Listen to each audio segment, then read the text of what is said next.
once around the park, James, and don't spare the horses.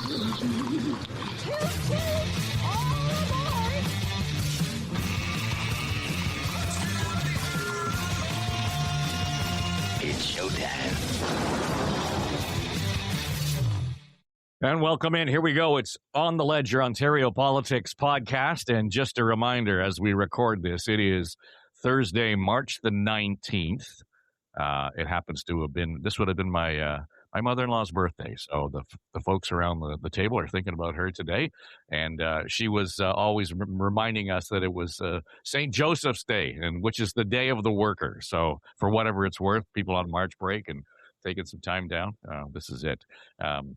Around the table, Tim Hudak is here. Of course, he is the former leader of the PC party and now a partner at Council Public Affairs. Keith Leslie, our longtime political analyst at Queen's Park. John Wright is the CEO at Canada Pulse Insights, and the Honourable Kathleen Wynne, the former Premier of Ontario. Just on the note, and John was regaling us with his adventures coming up, heading to Ireland to do sort of a family roots situation. And I just wanted to note, I marked St. Patrick's Day this week with a glass of Guinness and a boiled dinner. So that's pretty much no real excitement beyond that, but that's how we did it. A couple of things we want to get to. I mean, there's no shortage of stuff, oddly enough, on the March break to talk about. But I want to start with the story from the Star this week, and it comes from David Coletto and the team at Abacus, just to talk about the polls, because this will sort of inform or frame, I think, the conversation about everything else that's going on. Tim, it doesn't seem to matter what the headline says these days. The polling right now, they're off their all-time high, as David Coletto will say, 53%. That was last August. Tories right now sitting around 44%, and in any given year, a political party would just die for those numbers.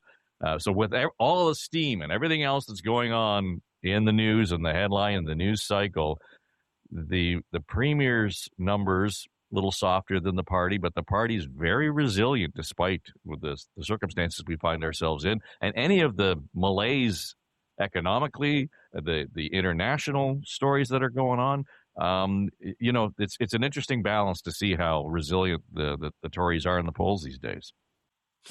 You got to give them credit, right? I mean, this is 8 years in to a mandate, and the forces of gravity usually mean that your numbers head down after your fifth year.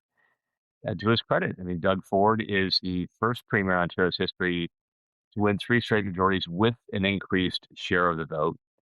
And I know we'll talk about this, Dave, during the podcast, but, a series of different topics he's addressed in the past week, but he still has a well-calibrated, barometer of where public opinion is in his voting universe. And I think even though they're a random collection, they still seem to land. The party's also built very strong apparatus in terms of fundraising, getting the message out and keeping its foot on the throat of the opposition leaders. But man, I mean, gravity eventually does win out. So what's going to win, the immovable force of the Ford instinct or the unstoppable object of just people looking for change after some time? Well, and we can look at that in terms of the longevity and the resilience. Kathleen Wynne, the Liberals kind of enjoyed the same sort of wave, 15 years between you and Dalton McGuinty at the helm. So it's not unprecedented. But again, it just seems to me that you guys didn't have those numbers. No, I mean, at various times there were, but consistently, no, we didn't. And it's all great till it's not, right? So, I mean, who knows? The Premier's he's got a lot going on, and I know we're going to talk about some of these things. I think it's been a bizarre period in terms of the number of things that he's talking about, in the way that he's talking about them, and the things that are actually affecting people's lives, like whether they can find a family doctor and whether they, whether their kids are having a good experience in school, whether there's support for their child with autism. So I think there's a lot going on that he doesn't want to talk about. But yeah, I mean, he's a political wunderkind. So he's got lots of game. His personal numbers are down. And I think, he's going back into the legislature after weeks where they normally would have been in the legislature. I think it's 5 weeks that they would have been back, normally according to the calendar. So they've delayed going back, and he doesn't want to be under that headlamp in the legislature. So we'll see what happens. There are tough negotiations coming up in terms of education. There's going to be a rally on the lawn of Queen's Park about the education system and school boards and so on the 23rd. So he's got a lot that he doesn't want to talk about, and he's doing that very well. He's distracting from those things very, very well, which is keeping his numbers up. And as I say, it works till it doesn't. John, just curious to get your take on that general trend, whether it's Abacus or others. I mean, the numbers are consistently strong. Yeah, but you have to look at all kinds of different numbers in order to make a calculation as to whether or not a government or a leader's in good shape. So the vote numbers are sitting at around 44% in the Abacus poll.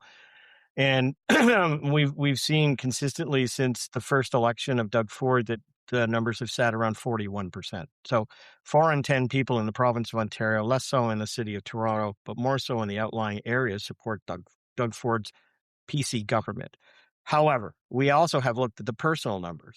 And as the Premier just alluded to, I mean, his personal numbers are not great.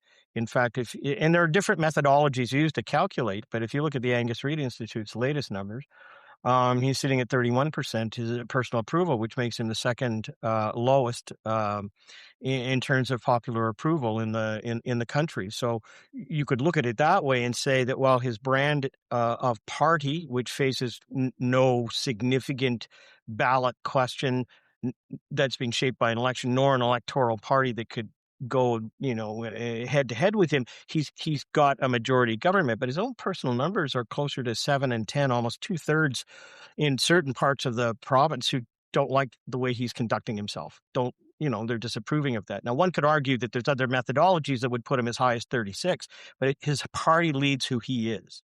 So it's a different way of looking at it. But I would say right now, there are some weeks you get a little too much Doug Ford. You hear a little too much of this, and I go back to what I said many, many, many months ago, and that is Jean Chrétien was the master of this. He knew when to take himself out of the picture and go away for a while and let his ministers and others deal with this stuff. The Premier is on all kinds of issues that even as bombastic it may seem some days for him, that he's on the issues that people can rally around. But his personal numbers have taken a toll, no question about it, in the last period of time. Keith, the remarkable thing on all of this is that when you look at the opposition numbers, where the Liberals still have not selected a new leader, they're in the low 30s, which again would be pretty good and competitive. But the NDP just cannot take advantage of the opportunity to be the leader of the opposition here, the official opposition, and that goes back to Andrea Horwath. Boy, and then you look at the NDP federally. I don't know if this actually, if you can translate or pull the thread through from one to the other. I suppose the federal NDP would love to have the provincial numbers, but at this stage, this is a real problem for the NDP. Absolutely. Just as much as the Ontario Liberals without a leader are benefiting from the popularity of Prime Minister Mark Carney, the Ontario NDP, despite a pretty strong performance overall by Styles, is not getting any numbers or any respect in the population. I think it's because the disaster, it appears to me, of the federal NDP leadership race is just drawing no one into that party at all, and they're not at all helping the provincial NDP. Of course, and there's very little separation between the two, unlike most other parties, provincially and federally. The NDP, there's not a lot of separation there. So I think this is a real issue for them. I think for Doug Ford, of course, and Premier Wynne hit it on the head, it's so much easier to be a premier at a podium instead of in the legislature. And at the podium, he can make so many pronouncements. And, he's got his topic of the day, and then day, as you like to say, on an unrelated topic or at a news conference on another event. He's pulling up 3 and 4 things at a time nowadays. And maybe to John's point, maybe it's time he went away, but it's working for him. I think it keeps him front and center. it makes it that much harder for the opposition to get any attention at all from the media, to get any play.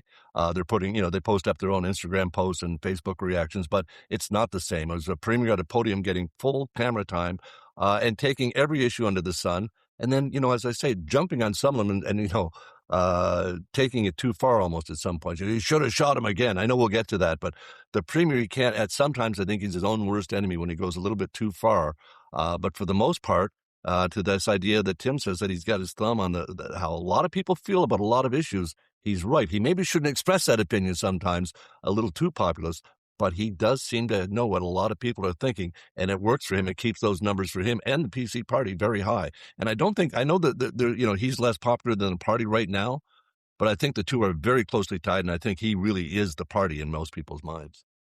So let me ask you then, Keith, because, I'm hearing reporters, I heard Brian Lilly talking about this, reporters at the Scrum, or they're at the news event where he's making his, scheduled announcement, starts talking about several other things. There seems to be a lot of flack in the air in as much as there are 3 or 4 things that come out of a news conference. And then all of a sudden the reporters are walking away thinking, okay, what story are we actually going to do here? And it sounds funny, but at the same time, it really it divides and conquers in terms of messaging. I don't know if it's strategy or not, but I think it's very clever. Well, it works, and he ends up getting 2 stories or 3 stories sometimes. He'll get the main event covered. He'll get the comment on the court case that he shouldn't have commented. That'll get a story for him. He's very good at getting ink. And as you say, going way off topic, all of a sudden we're talking about pepper spray. Wait, we were at a housing announcement or something. We were at a corrections announcement. He can go way off on any topic and still somehow, as you say, it detracts from the main message, but he still ends up getting that main message out there. And the side issues as well. He manages to insert himself in virtually every story. One reporter yesterday, I couldn't believe this, asked him about his position on the Strait of Hormuz and the Iraq or the Iran war. And I thought, come on, we've got enough going on with this guy right now. Do we really need to drag him into that? But that's the sort of issues, because you never know what he's going to say. Reporters will pose anything up to him because he could tee off on anything and give you another story. Yeah, well, and so last week, we went on, and I just wanted to point out, I thought that your exchange, Kathleen and John, over the education and trustees was vital and vigorous, and I got a lot of feedback. That was a great conversation. It was awesome. So it was great. But here's the interesting thing, and again, we record this on Thursdays, and as I point out, things may have changed. To me, the next day, the Friday, was the ultimate Friday dump. This was the Friday before March break, and the minister, whom I'll admit I'm not, acquainted with, Stephen Crawford. He's the Minister of Public and Business Service Delivery and Procurement. I'm thinking this is the guy who's in charge of actually getting new business cards for everybody, because he's going to need 2 just to get his name and title on each one of them. But he's the guy that came out and told us all that it was necessary, vital, that we see a change in the Freedom of Information Act. And essentially, it excludes the premier, his office, the cabinet, their offices, parliamentary assistants, their offices, which probably accounts for just about every Tory MPP at Queen's Park, exempt for FOI requests, Freedom of Information requests. We all know, based on the stories we've done and the conversations we've had over the last year or more, how vital and how often FOIs come up in terms of reporting. Certainly the Trillium Global News, Toronto Star, everybody at the park is dipping into them, and they're finding out what turns into public interest, really important accountability stories. On Monday, the minister was asked, again at an unrelated news conference, about this, and he defended it, and then the premier stepped in. What we are doing is ensuring cabinet confidentiality. We're aligning with the majority of jurisdictions in the rest of Canada, and we're also ensuring that foreign countries, foreign companies, which have been taking advantage of our openness through predatory information gathering, will no longer be able to. So we will do what it takes to protect the people of Ontario. Thank you. I think you're being too politically correct. We got to protect ourselves against the communist Chinese that are infiltrating our country, Canada, the U.S., everything into our education system, into high-tech companies. That's who we have to protect from, too. So it's serious. Here's the problem, though, Keith. He was talking about the cybersecurity element of the legislation, but was asked about the FOI, and that was where the journalists were coming in on it. So even there, we're muddying the waters in terms of where this is going to go. And you know well, I mean, I talked to Dean Beebe a couple of weeks ago, your former colleague of yours at CP. He was the FOI wizard. And even he today will tell you that the FOI system is cumbersome. It's not evenly applied, et cetera. So now to cut it back even further, this is the problem. This is all muddying the water even further. The Premier and the Minister intentionally muddying the water, saying reporters want to get at everybody's healthcare records and we'd be digging and trying to get that. First of all, those are already protected. And even if they weren't, that's not something reporters dig into. It might be on a celebrity case, I suppose, or something like that, but that would, again, be very rare exceptions. But we just don't do that. This is all about the Premier trying to defend his use of his personal cell phone for government business. And it boils right down to that. You can talk about the Chinese coming in and all that. Okay, that's something to be dealt with. But bringing in an FOI law retroactively, so does that mean we're going to not hear or find out anything else about the Green Belt, about the Skills Development Fund, about so many things that this government has been dealing with, the housing voice, and the Premier, again, muddying the decisions. You don't need muddying the waters by saying, we'll tell you the decisions. You can FOI the decisions by the government, but not the advice, not the practice, the debates. I'm sorry, we need to know who's advising you to do this. Who's advising you to lock down every school and hospital? Who's advising you to take these actions? We need to know who has the Premier's ear and what they're saying to them. That's why there's a lobbyist registry for this sort of stuff. They've taken this way too far and using the cover up. We're just doing what the feds are doing. Well, the feds are the terrible FOI system, as Team Beebe rightly reported. This is not good. This is the opposite of open and transparent. They know it, and they're intentionally, as I say, muddying the waters to make it look like they're doing something. Not just everybody else is doing. No, this is different. Everything that was protected would have remained protected. This is about them protecting themselves, Premier Ford protecting him and his ministers from their debates and their actions. Tim, this is one of those things where now, with everything else that's going on this week, this appears to be the reason why he's, out talking about absolutely everything else, trying to distract from, because there doesn't seem to be good justification. This is not necessarily modernizing anything or making anything more transparent or accessible in terms of how government runs. Well, I'll get to the substance of that, but I don't buy the conspiracy theory, right? The fact that Premier Ford goes on to various issues that may not be the subject of the day, I think is a feature, not a bug. It's his nature, and reporters can ask whatever they want to, and he'll respond, and they decide what to cover, right? So I don't buy that there was a intentional effort to throw a whole bunch of shrapnel out there to disguise. However, on the issue itself, I remember. 3 comments on this. One experience with FOIs, and it's been some time since I was, an FOI request back in government. So I don't know how much it's evolved, and if there are excesses that need to be curbed. But I remember, famously when I was in government, and Sandra Pupatella grilled one of our MPPs, tourism minister then Cam Jackson, and folks might remember that over his expenses, hotel bills, travel, what were purchased on the taxpayer's dollar. And the famous scene of him, sort of hustling out of question period down the back stairs with cameras in tow. And then the resignation came shortly thereafter. It does shine a very important spotlight on how governments of any stripe spend taxpayer dollars. I'm on the board of the Canadian Taxpayers Federation, who have taken issue with this because they regularly FOI things around how government spends money and effectiveness. And then I use that when opposition quite effectively. I think my team and FOIing around the closure of the gas plant in Mississauga and the decision making behind that, how much money was spent, which I think, effectively you shine a light on how government spends money and decisions are made. And if you're in darkness, bad things can happen. Third comment too, David, having been on both sides of the house, I do lament that over time, governments of all 3 colors have successfully and successively reduced the ability of the opposition to hold the government to account. And that may feel good when you're on the government side, but boy, it comes back to bite you when you're on the opposition side. And things that reduce the chance to ask questions, to do good committee work, to get information on how money is spent, that's just healthy for democracy ultimately. And we seem to be heading in the wrong direction, government after government.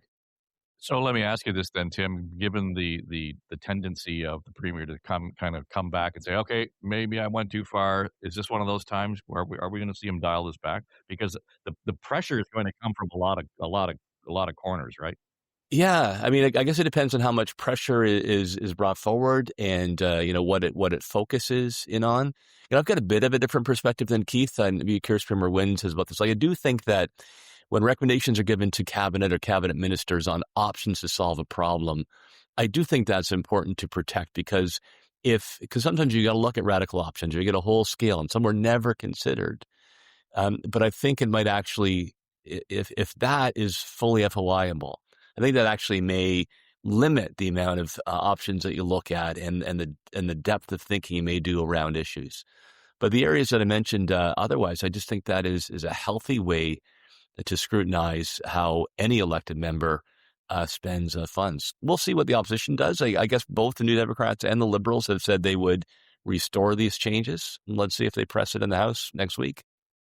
Yeah, Kathleen Wynne, the idea that somehow just if there's any sense that you just fill out the form and you get what you want, that's not how it works either, No, right? I mean, there's all kinds of not at redactions, all. and it's subjective in terms of what's redacted. There isn't really clear criteria that is standardized from one request to the other. Keith and I could make the same request and come back with two different reports. Yeah, I mean it's already a challenging process for people who want to go through an FOI. I mean, you guys know, having been reporters, you know what that's like. You don't get all the information necessarily, and Tim, there already are protections in place for cabinet documents. So it's not like you get a full binder of chapter and verse of everything that happened in a cabinet meeting. So I think those protections are already there. Having been in government at the time of the gas plant conversation, if I can call it that, I know scandals, conversations, interrogations, whatever you want to call it, that whole issue. I mean, I am surprised that there aren't people saying to the premier, we're going to want this. Like, we're not going to be in government forever. And at some point, the Conservative Party of Ontario, the PC Party of Ontario, is going to want to have the ability to request freedom of information on issues that the government of the day is dealing with. So I think incredibly short-sighted. I really believe, especially because of the retroactivity, I really believe that this is about the personal calls on the premier's phone, because he doesn't, as I understand it, he doesn't carry two phones. So I don't think of it as a conspiracy theory. I think that they don't want that stuff to come out into the public realm. So they're putting this law. They're saying they're going to put this law in place and make it retroactive, which is kind of outrageous, actually, when there already are requests in about these things. So I think this is one that's going to be very hard for him to justify. Dave, wouldn't be surprised if he walks it back, because I think there are going to be a lot of people who even are his allies who are going to say this is not a good idea. And I don't know, in the context of all the other things that are going on, he seems really worked up about something. I don't know if he's mad. The energy in his voice when he talks about the protesters and the home invaders, he seems really agitated. So who knows? Maybe it's just all the stuff that he has to deal with on a day-to-day basis. It's a really hard job. A lot of stuff comes at you every minute. But he seems really without any guardrails right now. And I think this one is really a bridge too far. Well, John, we look at this and we'll be accused in the media of whining about it because we're the ones affected, and the opposition will whine about it because they're the ones affected. But, how do the people in Eganville actually feel? And we know you have your finger on the pulse there. So what, beyond the inner circle around Queen's Park, does this matter? I don't think it matters today because there's other things to do. But let me say a couple of things on this. Ontario is going to create a freedom of information situation, which is unlike any other province. I mean, it's not just about cabinet and and ministers where in other places you can ask about freedom of information and within that box be turned down or given or granted access. They're now saying we want to take all of that, including our political staff and anyone associated with that, and all of their emails and all of their information, and put it outside of that. Okay, so it's removing it and putting it in a lead box outside of the system. So there are a couple of things that come to mind on, and making it retroactive so you can't find out what's gone before it. So there are a couple of things that come to mind. When does this matter? Well, it matters in terms of the characterization of the government. And we've looked today and say, look, the Conservatives are doing well in the polls. He's in a majority government, so nothing's going to change. I mean, if he wants to do this, he can. No question about it. But will it come back to frame the government at a time when there is an election as to part of how voters see the government, how that campaign's created, and then you get a choice. Okay, so that's one part of it. The other part, though, is that there's going to be legal challenges to this. No question. This is a matter which is a fundamental tenet of freedom of expression under the Charter in gaining information about what is going on in government, and sets a unique precedent. So I suspect that the can of worms that has been opened by doing what is going to be done is going to end up with a legal challenge which will work its way up all the way to the Supreme Court. I don't doubt that at all, because this is going to be a matter of quasi-constitutional government lawmaking, and it's going to reflect on what all governments can keep, hide, or deal with. I mean, this is something that you're going to have a lineup of people who want to get information and say that this is now boxing us out completely from that line of information. So I guess I say the following three things. Number one, I don't think people in Eganville really care about this. They've got other things that are important. Number two, the government's in a majority situation where it can get away with this. They can do what it wants. But the appeal process to this is going to be legal and constitutional, and it's going to work its way through the process. And as a result of what Ontario has done, because they are very different, now that they're setting it up, will affect all other governments across this country. So that'll be kind of where this is decided, not necessarily in the court of public domain, but it's going to be in the court process for sure. But He's already lost two court rulings on this, right? He's already lost two say, court rulings on his phones. So, I mean, we know that's where it's headed. I mean, the court said that he shouldn't be conducting, same as the Information and Privacy Commission, you shouldn't be conducting government business on your personal phone. He's just vowing, that law doesn't apply to me. It's insanity. Well, John, it's not that hard to carry two phones, honestly. Right. It's not that big a challenge. Back to your point, John, just in terms of, the process, and I get it in terms of how it's all going to play out. We're talking about years now. What this does for me and where it matters is that it instills a level of cynicism in the general public about, oh, Jesus, these guys again, right? And it's not just Ford, it's politicians in general. We're already seeing a lack of engagement in terms of voters, in terms of general elections. Voter turnout is down. I just think this kind of thing lends itself to that malaise generally. Well, yeah, I've been polling on this now for a long, long time, and one of the best polls and most fun polls you do is respected professions. And if it weren't for car salesmen, politicians would be at the bottom of the list. And I say that because I know the answers to it. So, things are not going to change in that department. What I think you're alluding to is something different, and it's more structural. And that is, and we can talk about the other issues which happened this week, and that is, we've always been cynical about how politicians deal with things. Okay, so put that aside for a minute. But what we're dealing here is with the structure of government and administration. We live in a country which was founded on peace, order, and good government. And the order of it is critical. And so whether you're, producing an OPP, Metropolitan Toronto Police report, which is outside the judicial stream and raises a whole series of questions about the jurisprudence of that jurisdiction, all that stuff that's just happened in Toronto, or whether you're talking about now shielding the public from certain information, which heretofore has been brought, before the courts, and you're now, as Keith raised, it's kind of like, who enforces it? There's another issue going on here, and that is Doug Ford is on about a whole series of legal issues and how the courts deal with individuals. And we're also now looking at how the courts may interpret how the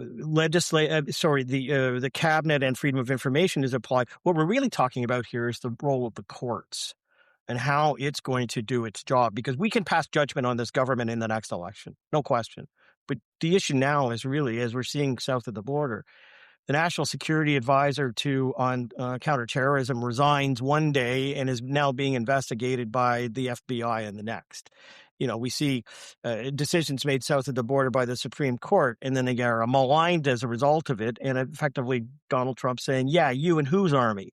The court system itself is being challenged, and I think that's where the more important issue is: peace, order, and good government. We get a chance to change good government or bad government every 4 years. It's the order proposition that I think is under challenge right today. The whole question of the courts came front and center this week. Probably not the way we would have expected, Tim, with the OPP report on the conduct of Toronto Police Service officers involved in the Zameer trial. And the OPP report exonerated the police in terms of their testimony, et cetera. I don't necessarily want to get into that because I think it's been litigated, and I'm not sure there's a real satisfactory end in that conversation. But the question around whether or not the judge should apologize, I think, is, to John's point, is an important one. And I get why the Toronto Police, the association head is saying he wants the judge to apologize. I might even accept that the police chief might be saying that. But I think it's a problem when the premier steps out and insists that the judge in this case apologize for her charge to the jury based on the evidence that was presented in that court. Yeah, I don't agree. Look, I'd love to learn more about this. I think it's a fascinating story, and I think it illustrates at its core that when it comes to policing, things can happen so fast, and you could actually have different competing interpretations of what went down. And I think Chief Demeke did the right thing by having an outside police force come in and investigate. I think that the president of the Toronto Police Association, Clayton Campbell, is doing an excellent job and standing up so no surprise that he called for an apology for the judge, because I think she had demanded the same. And this is perfectly consistent with Doug Ford's positioning. He is running against the judge's party, using that Doug Ford humor. He talks about the judges with their gowns and gavels, running for elected office because they cross the line. I think he's got a bit of a case here. Did the judge go too far in sort of making this proclamation from the bench or not? Do I think the judge has to apologize? I just think the premier putting his thumb on the scale in this is different than Clayton Campbell, Tim. It's a different lane. I mean, we're complaining about the judge being out of her lane. I think the premier's way out of his lane on this. Yeah, this is a lane well trod by Premier Ford, right? Calling out judges who make the case that they legislate from the bench, that they extend, they torture the Charter of Rights and Freedoms beyond recognition to stop government actions that aren't reflected, in the Charter. He certainly called out judges consistently for giving low sentences. There's a risk now that more judges will simply not incarcerate people because of conditions of jails. No, I disagree. This is very much within the Doug Ford universe and a consistent message from Premier Ford. Will the average person think the judge should apologize? Maybe, but I think a lot of them would actually, in their own scales of justice, probably side with the cops more than the judge. Go ahead. Sorry, Kathleen. can I just jump in, because I just think that the undermining of the judiciary. Yeah, I agree, Tim. This is his lane. He has worked to undermine the judiciary. He doesn't like that courts have any power. He doesn't, he has not hesitated to use the notwithstanding clause. He wants to be able to rule with an iron fist. That's what he wants to be able to do. And I think it's incredibly dangerous. So people hearing the premier calling out a judge and saying that she should apologize, what I think people could take from that is, the premier has the right to question the judiciary if he doesn't like a decision, and that's why he's doing it. He didn't like the decision, and so he gets to call it out. He doesn't have all the information. He's not a lawyer. He's not a judge. He doesn't know all of the background information, and he hasn't poured over all the evidence that she did. So I just think that this is incredibly dangerous, and I don't think it should cross the mind of any premier, anyone in that chair, to undermine the judiciary in that way. You know, if he really thinks that we should have elected judges, then he better make that case in in a rational way, because he hasn't. And I think that there are people across this country who would argue absolutely that is the wrong way to go. So I think he's being, again, it's populist nonsense from the podium that speaks to a certain segment of the population who agree with him that he should have these sort of absolute powers. And it really is a very undermining thing to do in terms of the way our system works. And we talk about order and good government, quickest way to undermine those is to not have a functioning judiciary, have a politicized judiciary, and to not have process. And that's what it seems like that's where he'd like to go. And I just think it's incredibly dangerous. And yeah, it is in his lane. That doesn't mean it's not dangerous.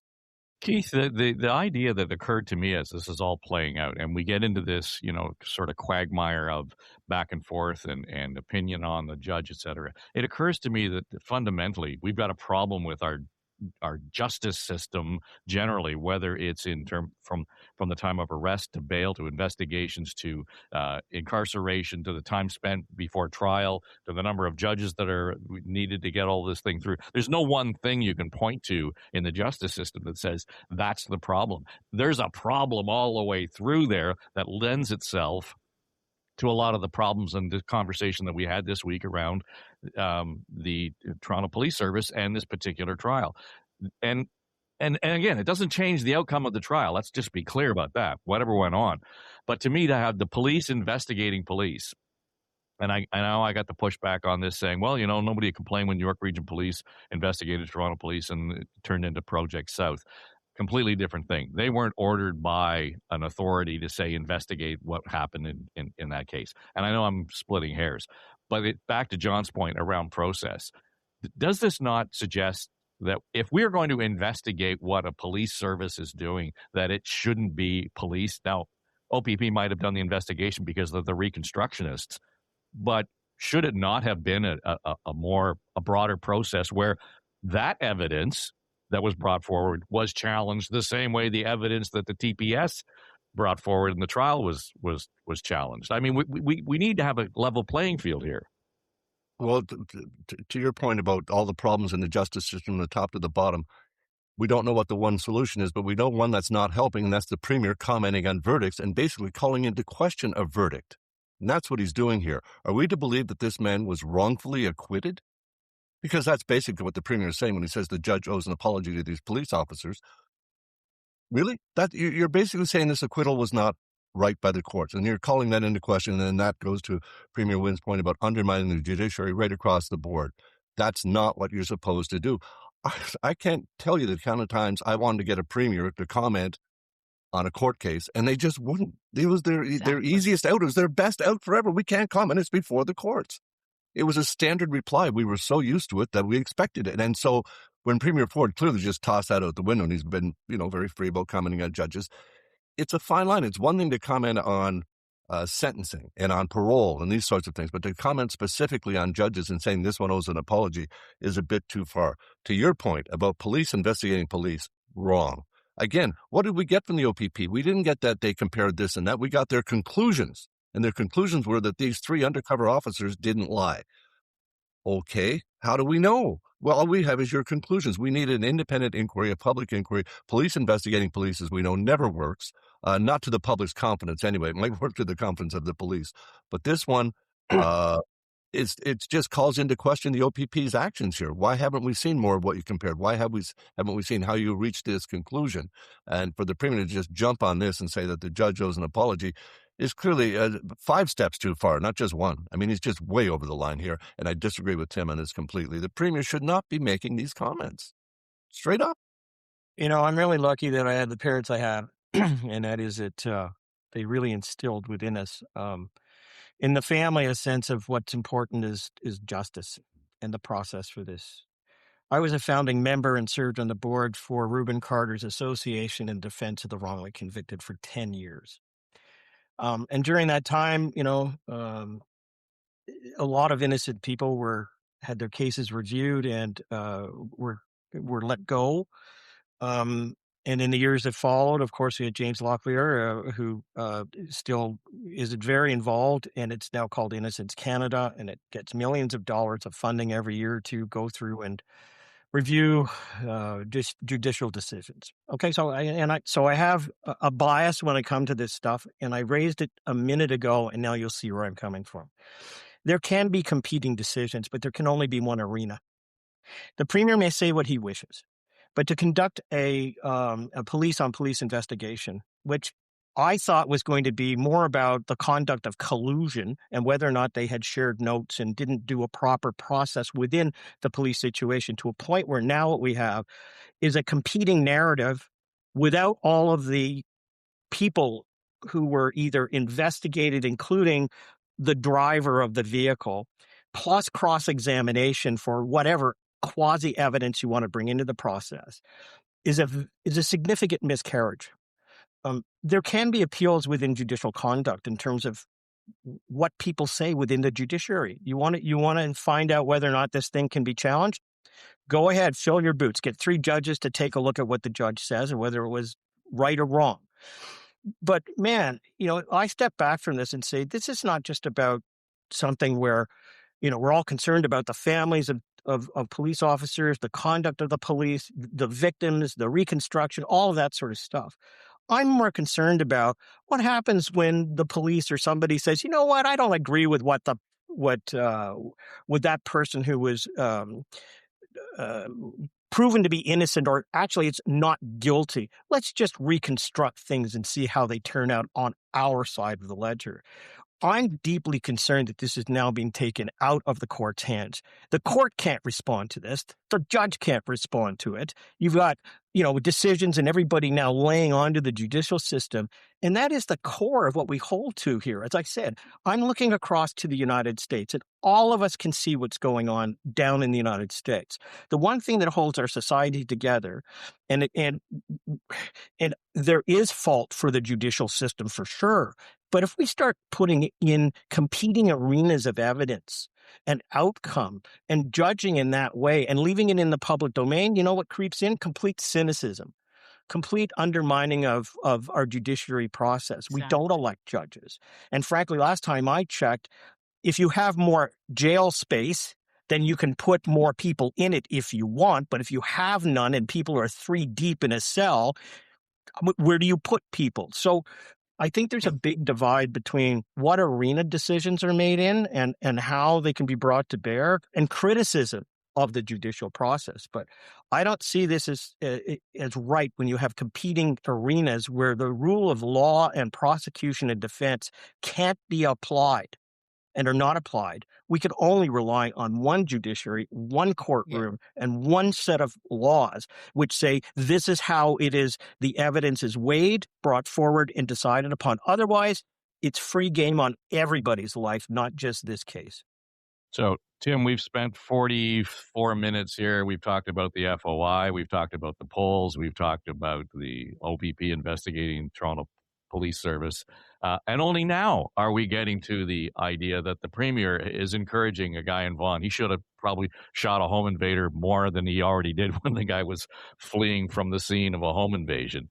I'm more than a little disturbed by that. I realize it sounds funny, but at the same time, and I grew up in a house with, lawfully owned and stored guns.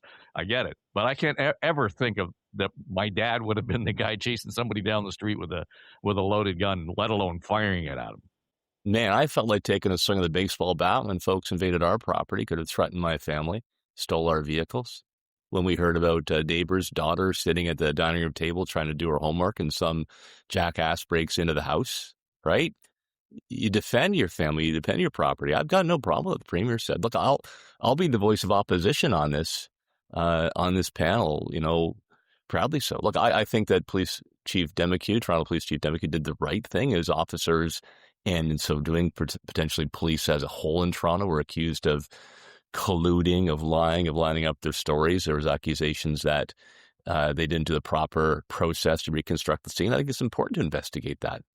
It's not a judicial process, but it's one to say, okay, are we making mistakes here? What happened?